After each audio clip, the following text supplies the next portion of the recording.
Thanks giving day कि परमात्मा को धन्यवाद करने का दिन है कि उसने हमें इतना प्यारा हमारा रहनुमा दिया, जो हमें अपने पुराने रहनुमा की याद भी भुला दे। आपको याद होगा कि जब मैंने 2001 में देवेंद्र मोहन को अपना उत्तराधिकारी चुना था, शायद कोई एक आदमी रहा होगा जिसने विश्वास हो कि मैंने ठीक निर्णय किया।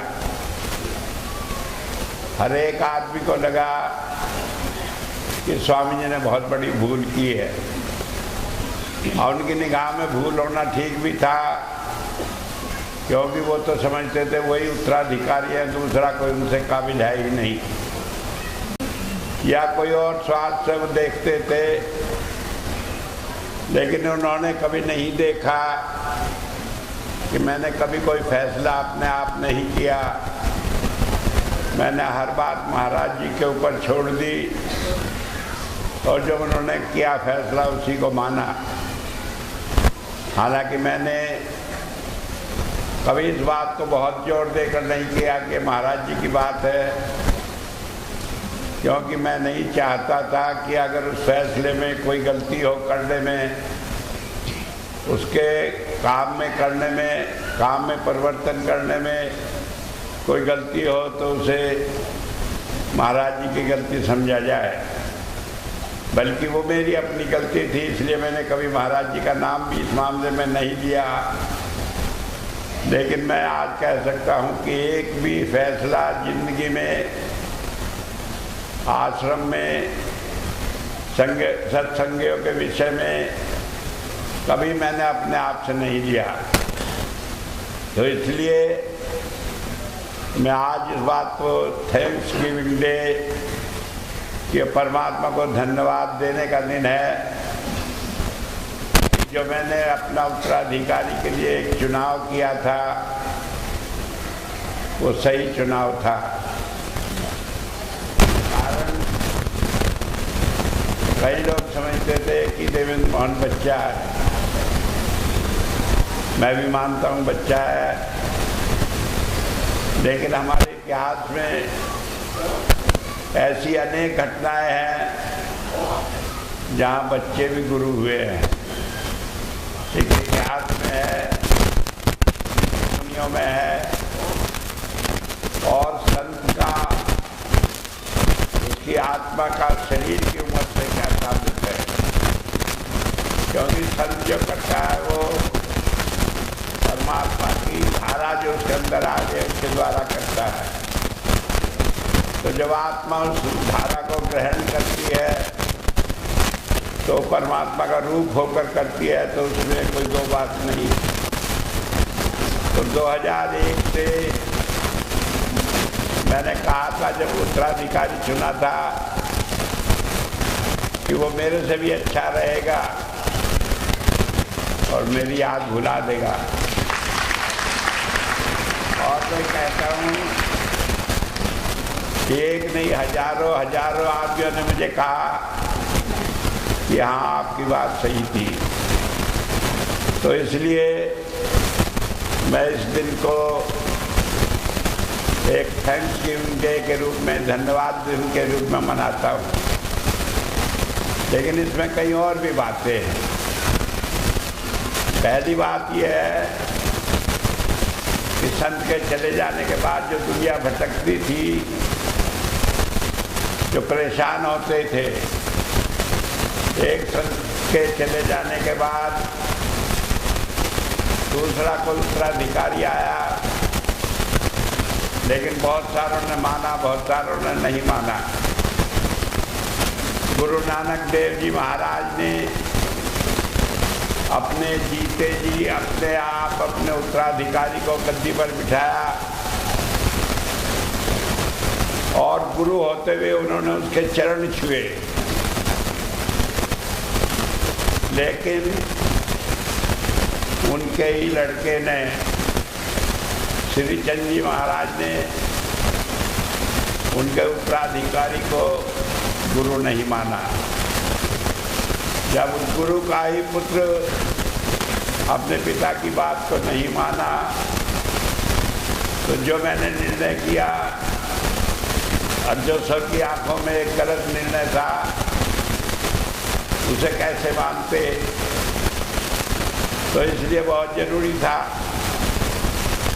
मैंने कहा, हुजूर अक्सर कहा करते थे ये रहमत का दरिया है, यहाँ टूटी हुई कश्ती भी किनारे से लग जाती है। उसी उम्मीद और उसी आसरे के साथ और हुजूर की आज्ञा के अनुसार मैंने ये भी कहा कि ठीक है, मैंने ये निर्णय लिया, लेकिन मैं आपके सामने मौजूद हूँ जब ये आप देखेंगे कि मेरा ये निर्णय सही है। बहुत सारे आदमियों ने, किसी ने कहा ये गलत किया, किसी ने कहा आप लोग बदल देंगे, यो कर देंगे, कहीं पीछे फिरते रहे। एक साथ आप दूसरा गुरु चुनाव होगा, कई लोग बात करते रहे। मुझे तो मालूम नहीं अब भी किसी के दिल में अभी बाकी है क्या आसपास, लेकिन अगर है तो समझते उसकी हरकत भी ऐसी रह जाएगी जैसे और दूसरों के। कारण यह है कि मेरे हुजूर की दया मेहर है और उस दया मेहर के सामने कोई दूसरे परमात्मा की बात भी नहीं चलती। क्योंकि कहा संत होता है वो अपने आप खुद परमात्मा होता है। बाइबल में कहा है there is no God besides me, कि जब मैं हूँ संसार में तो मेरे अलावा कोई दूसरा परमात्मा नहीं है। जो बात चलेगी वो मेरी चलेगी और इसके अलावा किसी परमात्मा की नहीं चलेगी। कई बार कोई आदमी समझता है ये संत की एक और गर्व की बात है, लेकिन ये गर्व की नहीं है, अथॉरिटी की बात है। ये परमात्मा का सम्मान है कि जब उसने एक आदमी को भेज दिया अपना उत्तराधिकारी बनाकर, अपना कार्य अधिकारी बनाकर, तो उसकी बात ऊपर रहे। तो इसलिए मैं बताया। इसके अलावा दूसरी बात थी, जब मुझे काम करने के लिए कहा गया, मैंने हुजूर से कहा था मुझे अच्छा नहीं लगता कि लोग एक गुरु के चले जाने के बाद जगह जगह धक्के खाते फिरे। और इसके साथ ये इच्छा जाहिर की थी कि जहाँ डेरा बने वो फिर हमेशा हमेशा के लिए हो, वो रूहानियत का केंद्र चलता रहे। और आज ये सलीला जो कि एक मरुभूमि पर आध्यात्मिकता के लिए जिसे कह सकते थे कि बिल्कुल उजाड़ भूमि में है, उस पर बना है। और सारे विश्व के नक्शे पर आध्यात्मिक केंद्र के रूप में इसकी मान्यता अब है। आप ये मत समझें कि हमने एक केंद्र बना दिया, संत के पास अगर कुछ जाने कुछ नहीं जाने। भारत में ही नहीं, दुनिया में इसे एक आध्यात्मिक केंद्र के रूप में जाना जाता है।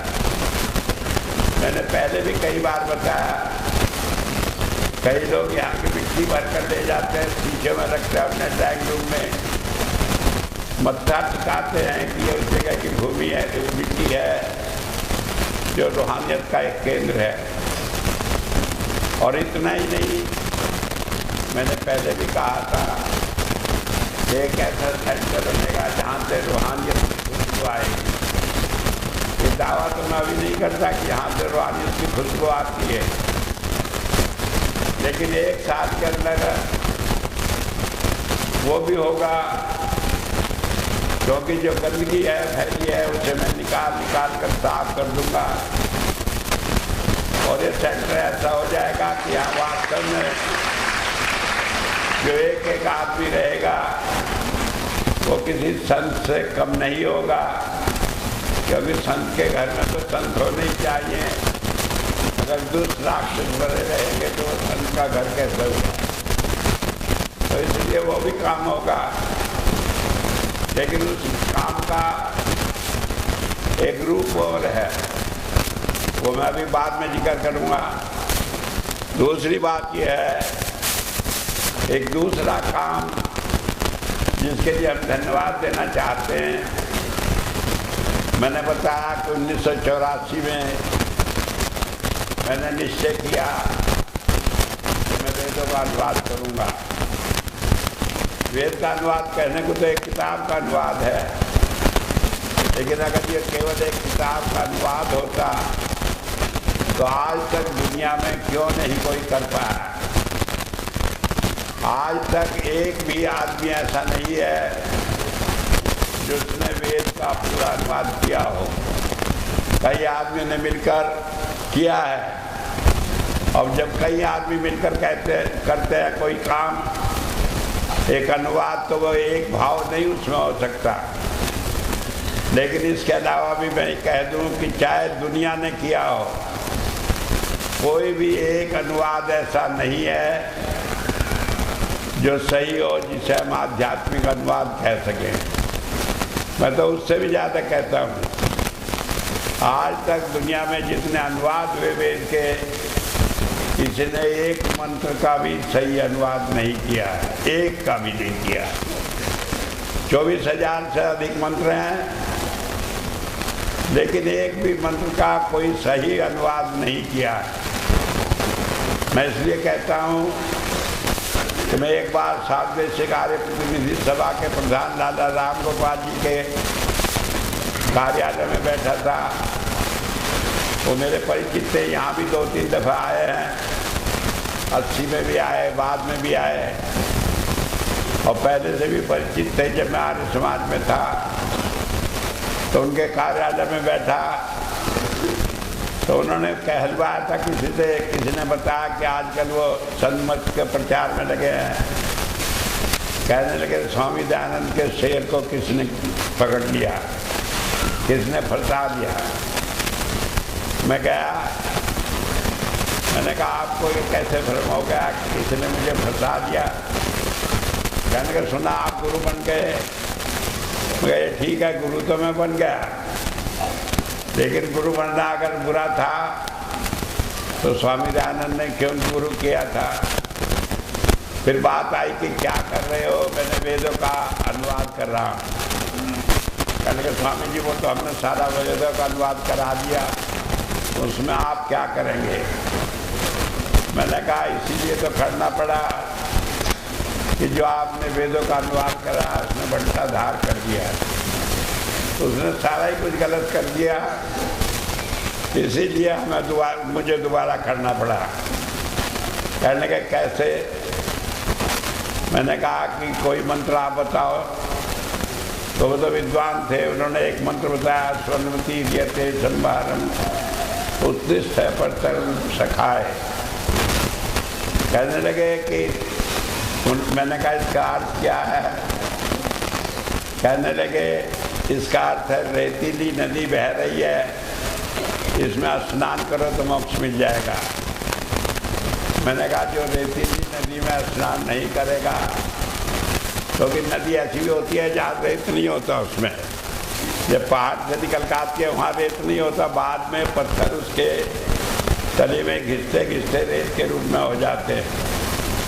मैंने कहा जिन्हें कभी मौका नहीं मिला नदी में रेतीली में स्नान करने का, इसका मतलब उन्हें तो मोक्ष मिलेगा नहीं।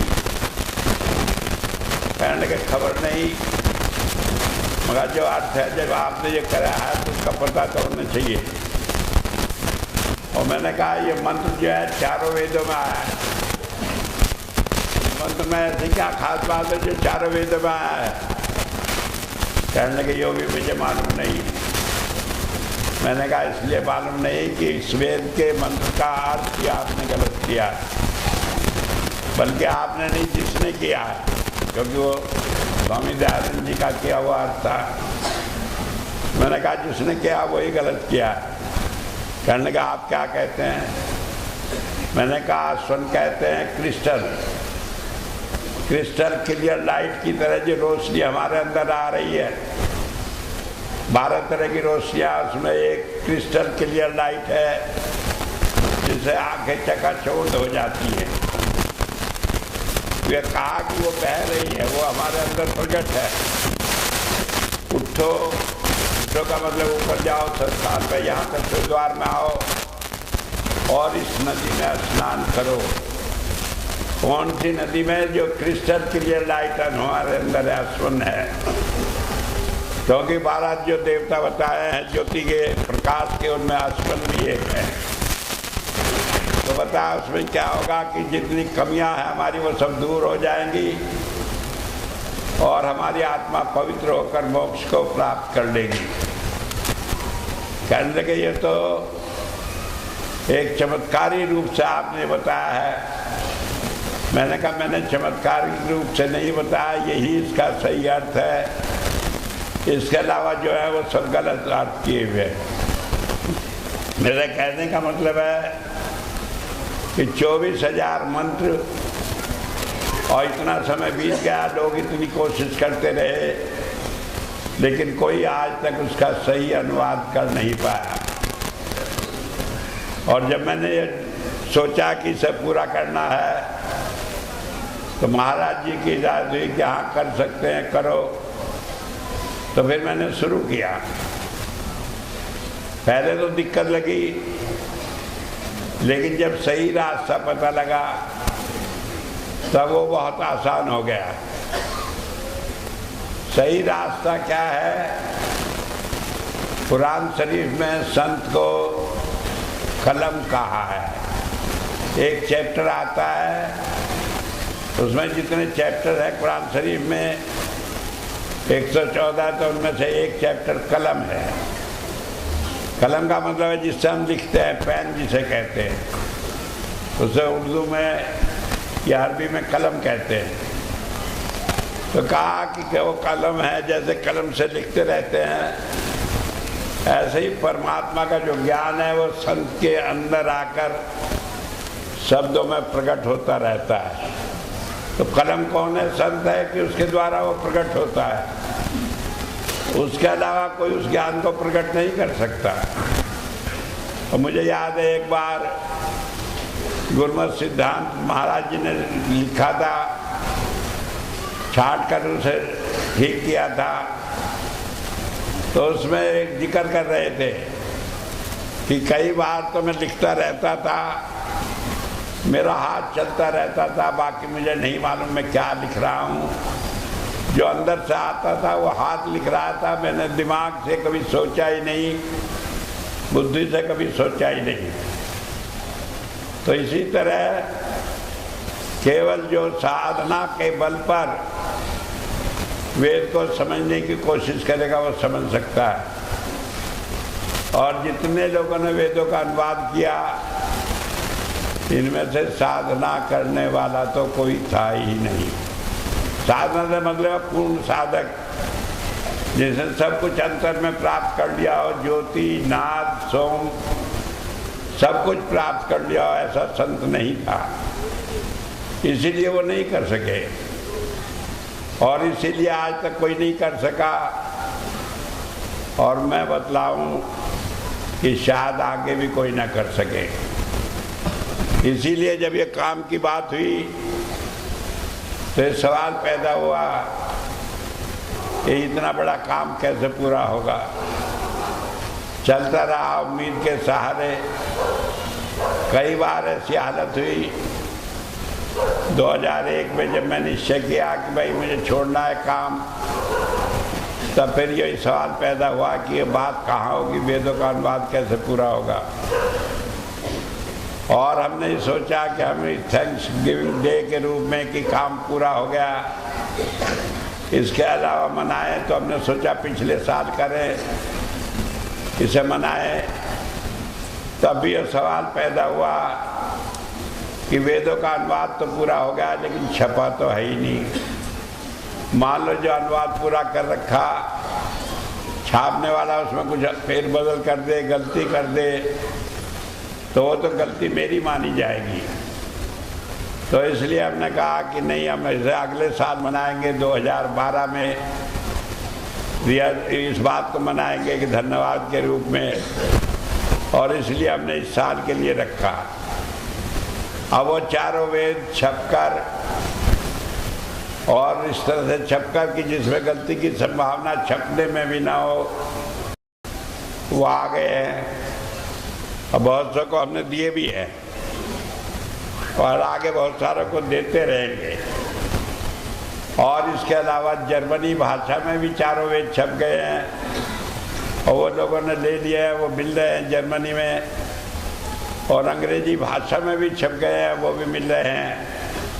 इस तरह तीनों भाषाओं में छपकर अब वो उपलब्ध है, सबको मिल रहे हैं। अब जो लेना चाहे वो लेगा, जो लेना नहीं चाहेगा या नहीं उसे समझ है, उसे बाद में हम कोशिश करेंगे कि उसे ये समझ आए, वो उसे ले। उसका तरीका देखेंगे क्या हो सकता है, कैसे महाराज जी दया करेंगे। लेकिन एक बात ये समझ लो, भगीरथ का काम तो गंगा को जमीन पर लाना था। कोई उसमें नहाए या न नहाए, ये तो हमारे अपना काम है, ये उसका काम नहीं। तो हर एक को पकड़ कर लाएंगे, गोता भी लगाओ इसमें, ये तो अपने आप आवश्यकता होगी और वो चलेंगे। लेकिन मैं बताया कि विशेष बात क्या है कि वेद के अनुवाद की कि हमने किया, और हमने एक काम और किया कि इन तीनों तरह के भाषाओं के अनुवाद को ऑनलाइन कर दिया, कंप्यूटर पर कर दिया। सारी दुनिया पढ़े, और सारी दुनिया जो चाहे उसमें सवाल करे, पूछे, उसका जवाब दिया जाएगा। ये नहीं करके रख दिया घर में कि कुछ ही हमने तो लिख दिया, वह कोई जाने या न जाने। और हो रहा है जर्मनी में, बराबर लोग वहाँ सवाल आते हैं, उनका जवाब दिया जाता है। और जगह भी हिंदी में भी आ रहे हैं। यहाँ भी कई लोगों ने मुझे बताया कि वेद का एक मंत्र रोज आता है कि मंत्रा ऑफ द डे है, आज का मंत्र है, उसे लोग देखते हैं, सोचते हैं, पढ़ सकते हैं। और सबसे बड़ी बात यह, हमने उसे इतने साफ लफ्ज़ों में लिखा है कि कहीं कोई गलती करना चाहे समझने में तो नहीं कर सकता। लेकिन आगे हम और करेंगे। अभी थोड़ा सांस ले ले, क्योंकि इतना बड़ा काम निपटा है। ये बूढ़ी का है, अभी इतना ज़्यादा काम नहीं कर पाती। कि हम इसकी क्लासेस भी लगाएंगे, जिससे कि लोग महीने 15 दिन रह कर यहाँ उनका सही अर्थ समझ सके। उनमें से कुछ मंत्र ऐसे छांट कर रखेंगे जिससे सारे वेद की थ्योरी अपने आप समझ में आ जाए। तो 15 दिन के लिए हम बुलाएंगे, आए रहे, और 15 दिन में वो उन वेद मंत्रों को समझे भी, और फिर अपने आप भी वो समझ के और दूसरे मंत्रों को उसी तरह अर्थ करके यहाँ बताए भी, जिससे उसे सही समझ उसके आ जाए। लेकिन मैं कह रहा था कि हमें ये धन्यवाद देना है परमात्मा का कि ये काम पूरा हो गया। एक बात मैं बता दूं, पूरा होना तो लगता है आपको, लेकिन इसमें कई बार बहुत बहुत रुकावटें भी आई। कई बार मुझे लगा कि मेरा शरीर जवाब दे रहा है, मैं कर नहीं पाऊंगा। हालांकि बाहर में किसी को जाहिर नहीं होने दिया। अभी 10 दिन पहले 20 दिन तक मेरी तबीयत इतनी खराब रही कि मैं क्या कहूँ। एक वक्त तो मुझे भी ख्याल आता था कि शायद ये आखिरी मोमेंट है, सुबह भी शायद मैं न देख पाऊंगा। और ऐसे बहुत सारे मौके दया ने देखे हैं, क्योंकि जब ऐसी हालत हो जाती है तो और कौन संभालने वाला है। फिर वो सारी सारी रात डॉक्टर से टेलीफोन करती, पूछती क्या होगा क्या नहीं। और उस वक्त मुझे अपनी होश नहीं, मैं क्या कह सकूं। लेकिन जैसे होश आता मैं कहता तुम फिक्र न करो, कुछ नहीं होगा। इस बीच में एक दिन ऐसा भी आया, PIG में दाखिला, और वहाँ पर 10-12 दिन तक ऐसा रहा कि मुझे होश ही नहीं थी। ऊट पटांग ने जाने क्या बोलता था क्या नहीं। और उस वक्त सब दया ही देखने वाली थी, उसी का निर्णय था कि वो क्या कहे क्या नहीं। और उससे परमात्मा ने इतनी सामर्थ्य दी कि वो अपनी ड्यूटी को कर सकी बहुत अच्छी तरह। इसलिए भी हम परमात्मा का धन्यवाद देना चाहते हैं।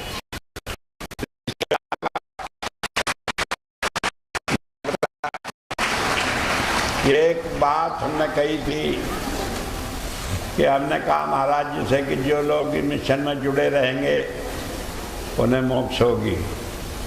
मैं इस बात को बहुत दफे दोहराता रहा हूँ और आज एक बार और दोहरा दूँ कि सबको मोक्ष मिलेगी, कोई रोकने वाला नहीं है। चाहे कोई कितना ही निकम्मा हो, क्योंकि अगर जो सर्प से नहीं मानेगा तो डंडे से सफाई होगी, लेकिन मिलेगी सबको, छोड़ा कोई नहीं जाएगा। और मैं बता दूं, जब मैं कहता हूं कि मोक्ष मिलेगी तो वेद में बिल्कुल साफ ये मंत्र आया है कि जो अंतर में ज्योति का दर्शन करता है, जिसे नाद सुनाई देता है, वो जाकर परमात्मा में समा जाता है, वो दोबारा लौटकर इस संसार में नहीं आता। और ऐसे सभी आदमी हैं जिन्हें रोशनी आ रही है, जिन्हें नाद आ रहा है, और नहीं आ रहा है तो मेरी जिम्मेदारी उन्हें मरने से पहले नाद आएगा और नाद के सहारे जाएंगे।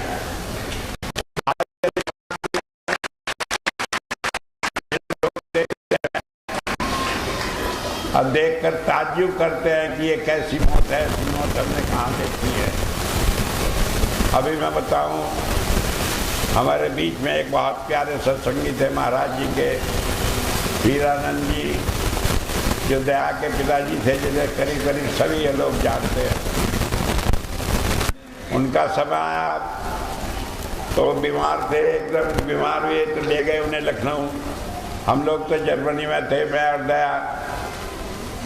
उसके बाद यहाँ लौट कर आए, पता लगा कि बीमार है लखनऊ, लेकिन हम ड्यूटी में लगे थे, सत्संग में थे बरेली। वहाँ उनका इलाज कराया, डॉक्टर कहने के कोई बीमारी नहीं, और बीमारी इतनी की अलग है कि कोई बचने का साधन ही नहीं। 4-5 दिन अस्पताल उसमें दाखिल है अस्पताल में, और आखिर में ICU से उन्हें घर भेज दिया। कहने लगे नहीं बीमारी तो कुछ है नहीं, क्या करें, लेकिन कुछ नहीं कर पाते थे। आखिर में एक दिन रात को 12 बजे उठे, जो उनके पास लोग देखभाल करने वाले थे, कहने लगा उठो उठो जल्दी उठो, महाराज जी आए हैं।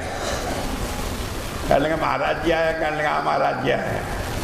कहने कह रहे सेवा लाओ। अब रात को 12 बजे उनका पुत्र कहने लगा कितनी, वो आपने गया 3-4 हज़ार रुपये निकाल कर लिया। कहने लगा नहीं इतनी नहीं, ज़्यादा लाओ, पूरी लाओ, जो उनका हिस्सा है वो लाओ। क्योंकि उन्होंने उससे पहले ही सबका अपना हिसाब बांट कर करके सेवा देकर सबका तो कर दिया था, लेकिन सेवा के मामले में वो मेरा ही देकर छोड़ गए, महाराज जी का नहीं किया अलग से। तो जब कहा तो फिर उन्होंने वहाँ से लेकर, रुपए तो मैं नहीं बताऊंगा, लेकिन उन्होंने देकर वो अलग निकलवा के रख दिए। और वहाँ से जब वो रुपए निकाल कर रख दिए तो फिर अपना वो कहने लगे अच्छा, बस लेट गए। और उसके बाद आराम से लेटे रहे और ऐसे प्राण छोड़ दिए जैसे सांस हम लेते हैं, अंदर बाहर पता ही नहीं लगता, कोई कष्ट नहीं, कुछ नहीं। उनके परिवार में बहुत सारे आदमी ऐसे थे जो गुरु को नहीं मानते थे, वो सारा देखकर दंग रह गए। कहने लगे इसमें और मोक्ष में क्या फ़र्क होता है कि आदमी का गुरु लेने आया, जो कमी थी वो भी पूरी करा दी, और कुछ कष्ट नहीं, कुछ नहीं, डॉक्टर ने कोई बीमारी नहीं बताई, और हंसते खेलते सब आराम में अपना शरीर पूरा करके चले गए। तो एक बात मैं बता दूं, उदाहरण 1 मिलेंगे, 1000 मिलेंगे, और इसीलिए मिलेंगे कि हम जो है उसके साथ जुड़े हैं। तो जब मैं बार बार कहता हूँ कि मोक्ष मिलेगी, मोक्ष मिलेगी, तो मोक्ष मिलेगी। और मोक्ष के जो साधन हैं, ये लक्षण है, ये आप वेदों में देखेंगे तब आपको पता लगेगा कि मोक्ष किसे मिलती है। वो तो कहते हैं कि जीते जी मोक्ष मिल जाती है, कि फिर हमें खाली ये शरीर छोड़ना पड़ता है जब परमात्मा का हुक्म हो, बाकी वो आदमी सब तरह से मुक्त हो जाता है। उसे जीवत मुक्त कहा है।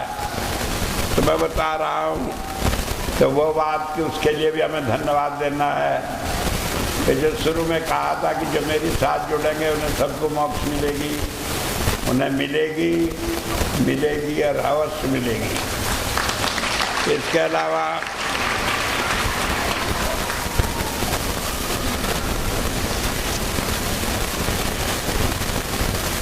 मैं एक बात और कहना चाहता हूँ कि मेरा स्वास्थ्य इस बीच में कई बार बहुत खराब रहा। हालांकि मैं किसी को मालूम नहीं होने देता, लेकिन इस सब खराब स्वास्थ्य के रहते हुए भी महाराज जी ने सारे ही काम पूरे करा लिए और कोई काम बचा नहीं। हालांकि कई बार लगता था कि ये होगा, वो होगा, ये हो जाएगा, लेकिन हर बार एक ही बात याद रहती थी कि ये रहमत का दरिया है, यहाँ टूटी हुई कश्ती भी लग जाती किनारे से। और वो सब हुआ बेफिक्री से, मुझे उसमें कुछ नहीं कहना। तो इन सारी बातों के लिए तो मैं धन्यवाद देता हूँ, क्योंकि जो सोचा, जो पहले दिन से सोचा, जो 110 रुपये जेब में आकर यहाँ बैठकर आश्रम बनाने की बात हुई, वो आज इस रूप में है। ये सब देखा आपने भी और दुनिया देख रही है। लेकिन एक बात और कहना चाहता हूँ, आज भैया जी का जन्मदिन है। और भैया जी है, लेकिन फिर भी हमारे गुरु हैं, संत हैं। उनमें किसी भी संत में कोई फर्क नहीं। जो फर्क समझता है वो तो अपना नुकसान करता है, उससे मैं कुछ नहीं कहूँगा। लेकिन आज उनके जन्मदिन पर एक भेंट मैं उन्हें देना चाहता हूँ। उनकी मेरी बहुत इच्छा थी कि हाँ संत कृपाल नगर बने। वो यहाँ पर जब नाम की बात हुई, लाला रामचरण जी बैठे और लोग बैठे, कई नाम सुझाए गए, आध्यात्मिक केंद्र या दूसरा। लेकिन मैंने कहा कि यहाँ तो हम केवल संत कृपाल नगर रखेंगे, बाकी क्या उसका मतलब है ये दुनिया अपने आप समझेगी। तो बात पूरी हुई और अब बन गया है, और ऐसा बन गया है जिसका दुनिया के नक्शे पर नाम है। तो फिर बहुत दिनों से दया तो मेरे बहुत दिनों से पीछे पड़ी थी। मैंने कहा आपने तो अपने गुरु के नाम पर बना लिया, हमारे गुरु के नाम पर कौन बनाएगा। तो उसके अलावा न जाने कब तो उसने देवेंद्र को भी अपने साथ मिला लिया। तो बहुत दिनों से पीछे थे। एक बात तो मुझे याद है, जब वो मेरे पीछे पड़ी, मैंने एक कागज़ पर लिख दिया दिव्यानंद नगर, और उसे दे दिया कि ये बन गया दिव्यानंद नगर। क्या ऐसे मत बहकाओ, ऐसे भी काम करता। लेकिन वो रखा कागज़, बहुत पहले की बात है, अभी कई कागज़ों में निकला तो कहने लगी ये बहकाया था मुझे आपने। लेकिन जब तो मैं समझी कि बहकाया है, लेकिन कुछ नहीं समझी।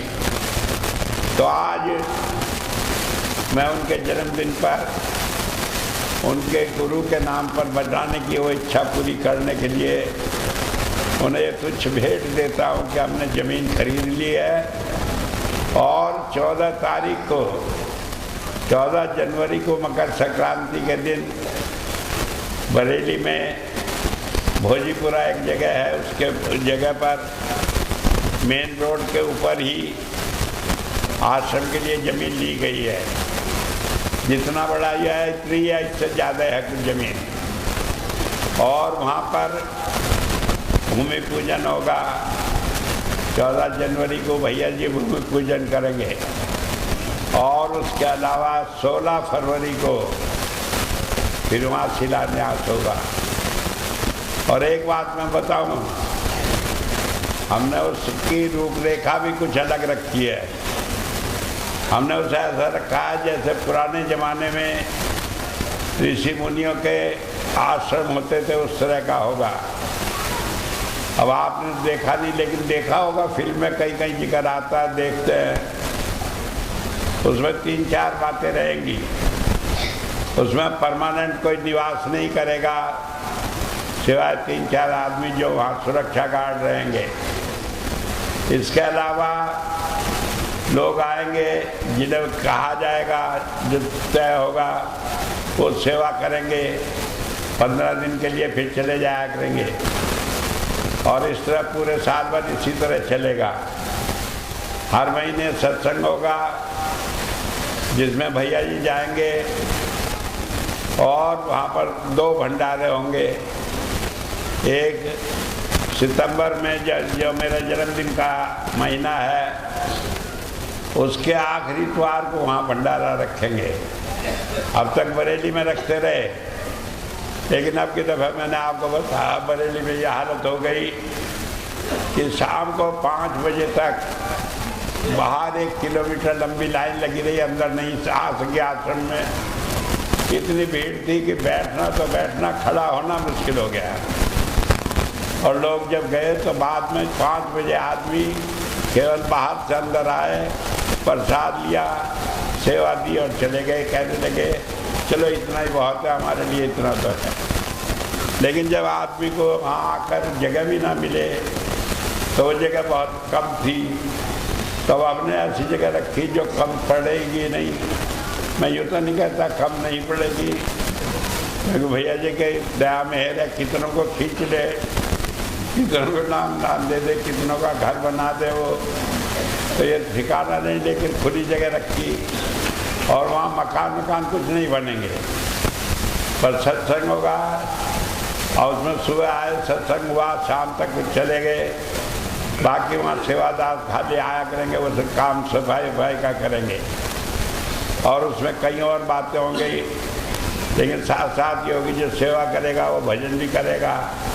और परमानेंट वहाँ कोई रहेगा नहीं, जिससे भजन तो हो लेकिन और जो दुनिया भर के झंझट है वो ना हो। और वहाँ फिर ऐसा ना हो कि उन्हें जो लगाए उनमें से छांटने पड़े कि ये राक्षस भी यहाँ भी आ गए, क्योंकि राक्षसों की तो जड़ इतनी मजबूत होती है, ये उसर में भी अपना आते रहते हैं। तो इसलिए उस बात को ध्यान करके उसे रखा गया। तो मैंने बताया कि 16 फरवरी को उसका शिलान्यास होगा। अब हमने रखा कि बहुत सारे आदमी आ सकें या ना आ सकें, तो हमने वो पत्थर जो है शिलान्यास का, उसके साथ सोचा कि जो फोटो खिंचवा सकते हैं। लेकिन फोटो में हमने ये रखा है कि जो बाहर के दूर के हैं उन्हें मौका पहले देंगे, क्योंकि हो सके वो जब ना आ सके। बाकी जो इस इलाके के हैं और जो ये निश्चित है कि आएंगे ही, उनका फोटो का मौका वहाँ भी रहे। फरवरी में यहाँ भंडारे में भी खिंचेंगे। इसके अलावा फिर वहाँ उस प्रोग्राम से पहले 1-2 दिन आश्रम में रुकेंगे, वहाँ भी खिंचेंगे। इसलिए अगर जब किसी की इच्छा होगी खिंचवाने की, क्योंकि किसी का मन हो कि पत्थर शिलान्यास के टाइम पे वो फोटो खिंचवाए तो खिंचवा सकता है। और उसमें मेरा भी फायदा है, क्योंकि जो फोटो खिंचवाएगा उनसे सेवा भी तो मुझे लेनी है, ऐसे थोड़ी छोड़ दूँ। तो इसलिए ये मौका रहेगा, कोई ऐसा सोचा कि इसे खींच के इसे कह दिया, इसे नहीं कहा। लेकिन आज अगर जो नहीं मिला टाइम तो आप चिंता न करें, अभी तो 1-1.5 महीना पड़ा है। 16 फरवरी तक बहुत मौके हैं, खींचता रहेगा। आज भी होगा, बाद में भी होगा, फरवरी के भंडारे पे होगा। फिर वहाँ 15 फरवरी को बरेली में रहेंगे, वहाँ भी होगा। तो इस तरह रहेगा। एक बात मैं चाहूँगा ये जो है आज का भंडारा हुआ, ये आप देख रहे हैं कुछ स्पेशल है क्योंकि थैंक्सगिविंग डे है, लेकिन ये असली नहीं है। असली तो फरवरी में होना है। यह तो उसके टेलर मात्र है, दिखावा है, उसका नमूना है। उसमें कई विशेष बात होगी। विदेशियों ने कहा कि वो आना चाहते हैं, तो करीब 100 आदमी विदेश से आ रहे हैं। उन्होंने बहुत इच्छा जाहिर की कि उस मौके पर वो आना चाहते हैं। आना की दिक्कत थी, तो हमने कहा जैसे तैसे भाई आ जाओ, जो कुछ होगा देखा जाएगा। एक तो वो प्रोग्राम है, इसके अलावा और भी कई विशेष प्रोग्राम इस मौके पर होंगे। तो मैं तो ये कहूँगा कि आपको जरा सा भी टाइम हो तो इस मौके को ना चूके, क्योंकि मुझे नहीं मालूम जल्दी दोबारा ऐसा मौका कब आए और कब न आए। फरवरी के भंडारे में जरूर आए, जहाँ तक भी वो टाइम निकाल कर। अगर नहीं कोई मजबूरी हो बहुत, तो ये नहीं कि वो बहुत ज़्यादा परेशान हो, लेकिन कोशिश करें जो आ सकते हो आए। तो इस तरह से मैंने आपको ये बात बताई। एक बात और कहकर मैं करूँगा कि आज तो स्वामी जी ने अपने अपने मतलब की बात बताई, सत्संग कहाँ गया? तो सत्संग के लिए मैं आपको बता दूँ, एक बात कहता हूँ, उसी को सत्संग मान लो।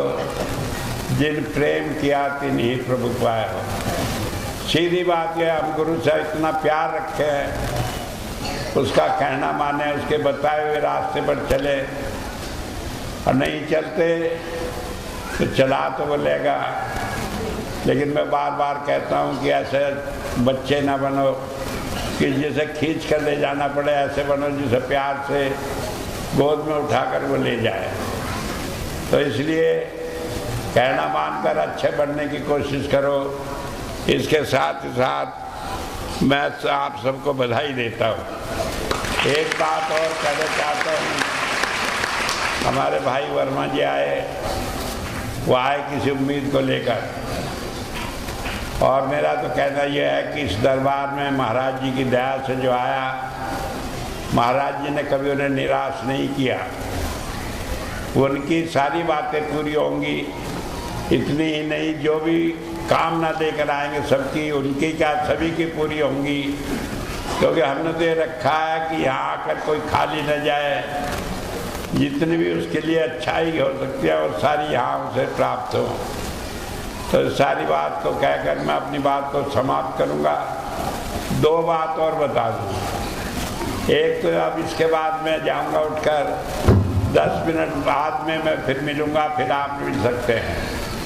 कई लोग एक बात करते हैं कि हमें लाइन में 2 घंटे हो गए, 3 घंटे हो गए, लेकिन आप ये समझ लें, जब सबको एक नियम है कि भाई लाइन में आना है, हमने वो रखा है, कोई ये मजबूर ना करे कि उसे पहले जाना है। अगर जो किसी को बहुत ऐसी मजबूरी हो, ट्रेन छूट रही हो, तो जहाँ वहीं से मत्था टेक कर अपना ध्यान करके जा सकता है। लेकिन कम से कम ये तो ना करें कि मैं किसी का पक्षपात करके उसे कह देता हूँ कि आगे आ जाए, वो दूसरा आदमी पीछे रहे। हर भंडारे के बाद मुझे कई चिट्ठियाँ मिलती हैं, कहने लगे आप पक्षपात करते, हम 3 घंटे लाइन में खड़े रहे और दूसरे लोगों को बुला लेते।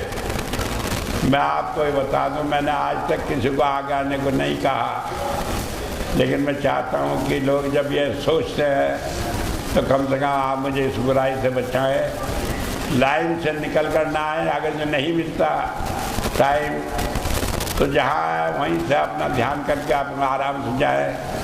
मैं आपके साथ हूँ, कहीं आपसे अलग नहीं हूँ। दूसरी बात यह है, इसके बाद मैं जाऊँगा 10 मिनट वहाँ मिलूँगा, 10 मिनट बाद, और फिर कोशिश करेंगे जितने आए हैं कल सब मिलकर जाएं।